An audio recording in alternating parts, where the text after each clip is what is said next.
स्कंद 5वा अध्याय 25वा श्री संकर्षण देवांचे विवरण आणि स्तुती। श्री शुकाचार्य म्हणतात, पाताळ लोकाच्या खाली 30,000 योजने अंतरावर अनंत नावाची भगवंतांची तामसी नित्यकला आहे।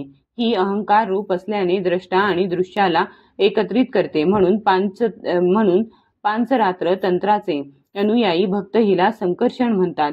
या भगवान अनंतांना 1,000 फणा आहेत।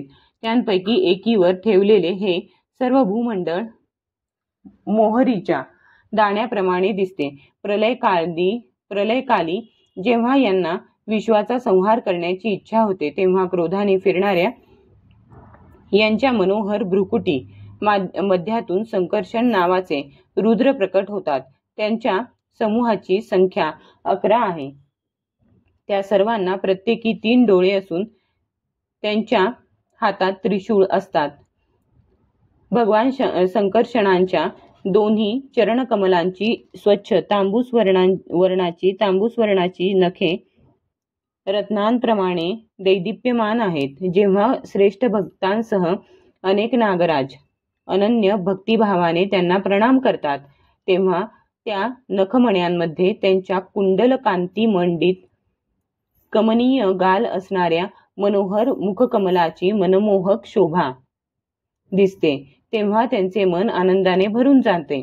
अनेक नागराजांच्या कन्या विविध कामना मनाशी बाळगून त्यांच्या अंगावर चांदीच्या खांबांप्रमाणे सुशोभित अशा त्यांच्या कड्यांनी शोभणाऱ्या लांबच लांब शुभ्रवर्ण सुंदर बाहूंवर अष्टगंध, चंदन आणि कुंकुमाचा लेप करतात।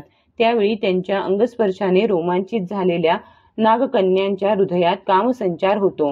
तेव्हा त्या त्यांच्या विव्हल झालेल्या करुणामय तांबूस नयन कमलांनी सुशोभित तसेच प्रेममदाने आनंदित झालेल्या मुखारविंदाकडे मधुर मनोहर हास्य करीत लज्जित भावनेने निरखून पाहू लागतात।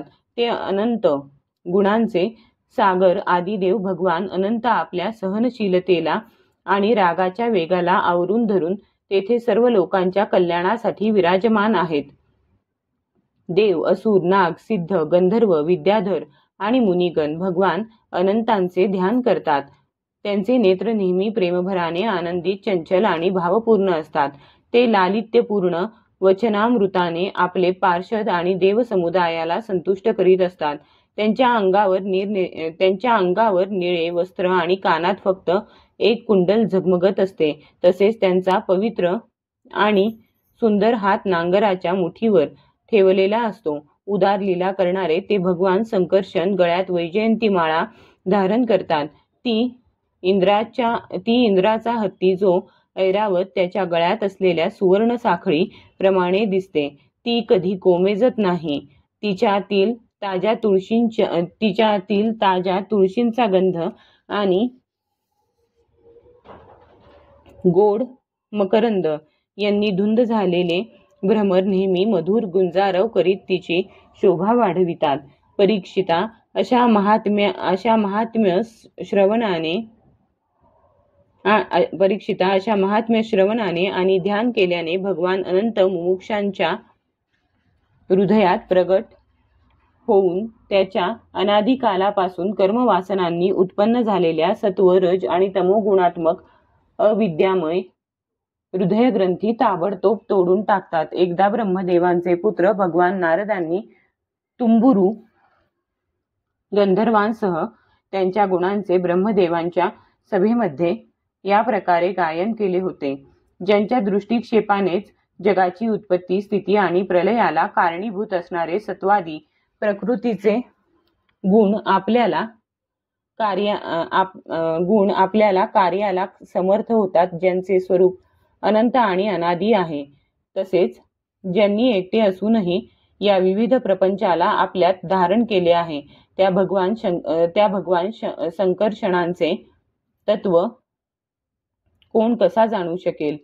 ज्यांच्यामध्ये हा सर्व कारणरूप प्रपंच भासमान होत आहे, तसेच ज्यांनी आपल्या भक्तांचे चित्त आकर्षित करण्यासाठी केलेली पराक्रमरूप लीला पराक्रमी सिंहानेच आदर्श मानून तिचे अनुकरण केले आहे, त्या उदारवीर्य भगवान शंकर्षणांनी आमच्यावर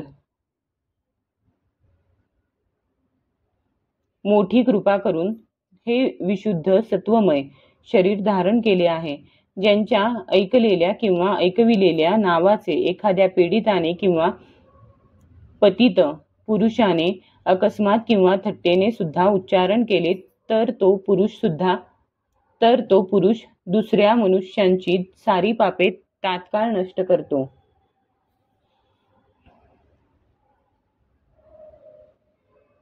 अशा श्रेष्ठ भगवानांना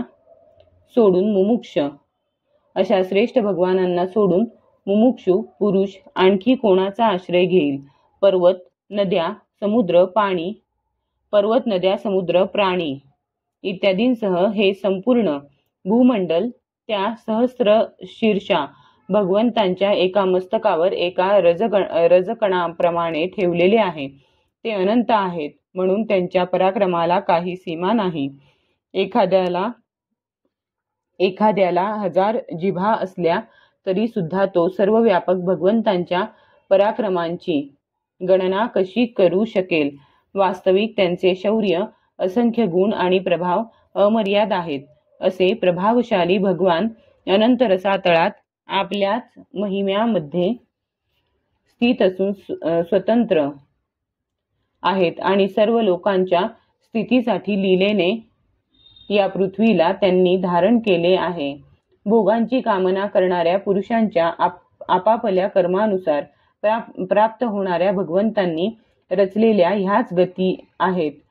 या जशा मी गुरुमुखातून ऐकल्या तशा तुला सांगितल्या. हे राजा प्रवृत्तीरूप धर्माचा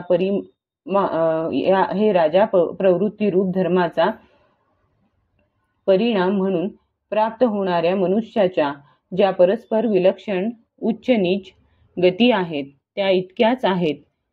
त्या तुझ्या प्रश्नानुसार मी तुला सांगितल्या. आणखी काय सांगू? अध्याय 25 समाप्त.